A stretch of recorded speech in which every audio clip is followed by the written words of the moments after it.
La Raquel Iglesias és vicedegana del Col·legi de Notaris de Catalunya. Raquel, què tal? Bon dia. Hola, bon dia a tots.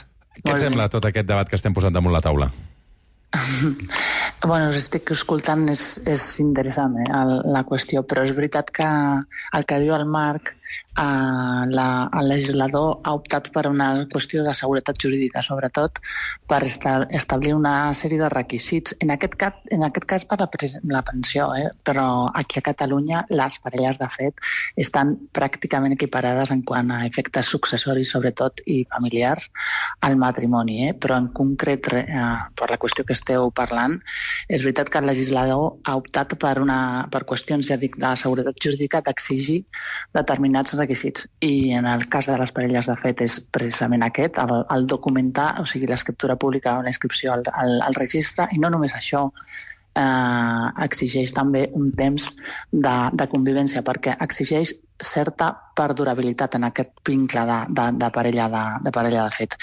I abans de tot també exigeix determinats requisits de cotització del causant, o sigui que hi ha una sèrie de requisits per tenir dret a aquestes prestacions, s'ha de complir una sèrie de requisits.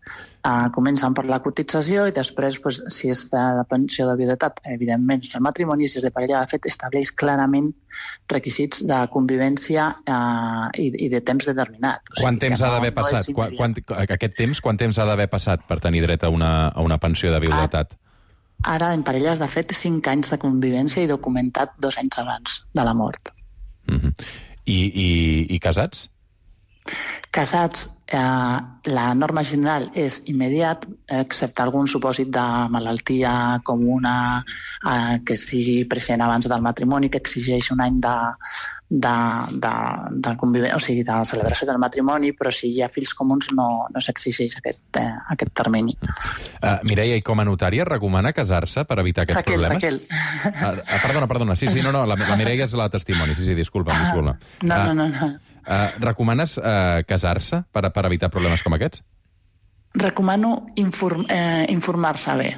O sigui, el que recomano és que cadascú decideixi el que vulgui. Tothom som lliures, no?, de decidir com volem viure i com volem projectar la nostra vida, però sí que recomano que s'informin de les conseqüències i dels drets i de les obligacions que es contrauen en qualsevol cas. O sigui, del matrimoni se'n deriven drets i obligacions, de la parella de fet a Catalunya concretament es deriven molts i molts drets i obligacions, però hi ha alguns que no són comuns. I sí que recomano que s'informin, que decideixin el que vulguin, però que s'informin, perquè moltes vegades presumeixen que es troben en una situació totalment equiparable. I en aquest cas, doncs, malauradament per la Mireia, doncs no és així, i és clarament... O sigui, la llei és molt, molt, molt clara en aquest sentit.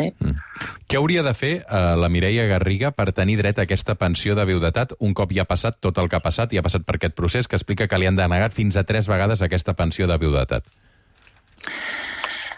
Jo no soc ningú per dir-li el que ha de fer, però crec que ara mateix la norma és molt, molt clara i la fonamentació probablement de la resolució de la denegació és basada totalment en la llei. Potser, com el que deia l'altra persona que estava amb vosaltres, que ha parlat ara, sí, la Núria, que és una situació injusta i que es podria valorar la modificació legislativa, però en tot cas són qüestions de seguretat jurídica, de pressupost de l'Estat, o sigui, demana l'administració, el que demana és certesa en les relacions per poder establir conseqüències de les mateixes. I és molt difícil acollir el supòsit concret de cada una d'aquestes persones i opta per aquesta solució, no? O sigui, i el que deia el Marc és ràpid, és una actuació proactiva, o sigui, manifestes que vols assolir totes les conseqüències de la parella de fet regulada,